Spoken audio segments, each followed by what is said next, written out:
नमस्कार, मैं डॉक्टर प्रशांत पोद्दार और क्लिनिकल विजडम बाय डॉक्टर प्रशांत पोद्दार में आपका स्वागत है। आज मैं एक चीज के बारे में बात करूंगा कि एक्सरे पे हम कार्डियोमेगाली कब कह सकते हैं। तो एक्सरे में कार्डियोमेगाली कहने के लिए सबसे आवश्यक है पेशेंट का एक्सरे पीए मतलब पोस्टेरो एंटीरियर व्यू में होना चाहिए। अगर एंटेरो पोस्टेरियर व्यू में अगर है तो बहुत कॉमनली नॉर्मल हार्ट भी बड़ा दिख सकता है। तो हो सकता है कि एंटेरो पोस्टीरियर व्यू में हार्ट काफी बड़ा हो, लेकिन जब हम पोस्टेरो एंटीरियर व्यू में करते हैं तो वो नॉर्मल दिखे। इसलिए एक्सरे की जो फिल्म है वो एकदम अच्छे से डीप इंस्पिरेशन में हुई होनी चाहिए और पोस्टीरियर एंटीरियर व्यू में हुई होनी चाहिए। अभी सबसे आवश्यक है हमको ये देखना कि ये जो वर्टिब्रल ये जो स्पाइंस है, ये जो वर्टिब्रल स्पाइंस है हमको अच्छे से दिख रहे हैं जो कि सेंटर में है।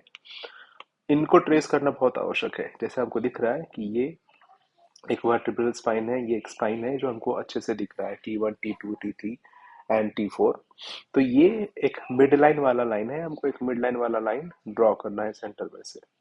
तो जैसे हम ये मिड लाइन ड्रॉ करते हैं उस टाइम पे हमको ये है right side of right portion of the heart और ये left portion of the heart है फॉर श्योर।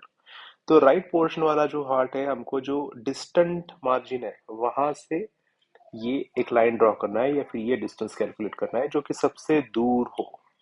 जैसे हम चेक करने के लिए यहाँ से भी ले सकते हैं लेकिन वो कम है ना। तो जो सबसे डिस्टेंट पोर्शन है वो यहाँ पे है, तो हमको यहाँ से ड्रॉ करना है मिड लाइन तक। और हमको यहाँ पे देखना है कि लेफ्ट साइड में जो सबसे डिस्टेंट पॉइंट है, जैसे ये वाला पॉइंट है, तो इसको लाइन ड्रॉ करना है। तो ये दो लाइंस हमको कंबाइन करनी है और देखना है कि ये डिस्टेंस कितना है। सपोज ये डिस्टेंस है 10 सेंटीमीटर।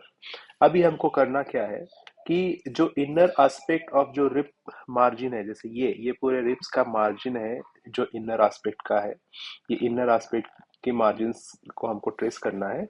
और सीधा सीधा जहाँ पे सबसे लॉन्गेस्ट डिस्टेंस है, जैसे यहाँ पे दिख रहा है, तो ये वाला डिस्टेंस हमको लेना है। तो बेसिकली नॉर्मली क्या होना चाहिए, ये दिस इज डिस्टेंस ए, ये प्लस बी, मतलब ये ए प्लस बी जो है वो कभी भी 50% से कम होना चाहिए इस इंटर रिब डिस्टेंस के। ये सपोज हम इसको सी पकड़ लेते हैं, तो ये अगर 10 सेंटीमीटर है तो ये 20 सेंटीमीटर से ऊपर होना चाहिए। तो जब भी ये ए प्लस बी ये सी के हाफ से भी ज्यादा होता है हम उसको कार्डियोमेगाली कहते हैं।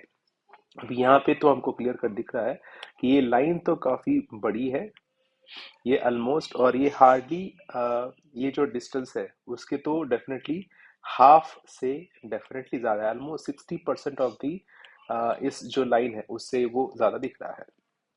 तो हम अगर यहाँ पे देखते हैं फॉर एग्जांपल, तो इसमें हमको क्लियर कट दिख रहा है कि हम अगर इसको कैलकुलेट करते हैं इस लाइन को, और ये मिड लाइन है, ये जो यहाँ पे मिड लाइन है, यहाँ से यहाँ तक प्लस यहाँ से यहाँ तक, तो ये डिस्टेंस ऑलमोस्ट हाफ से कम ही है।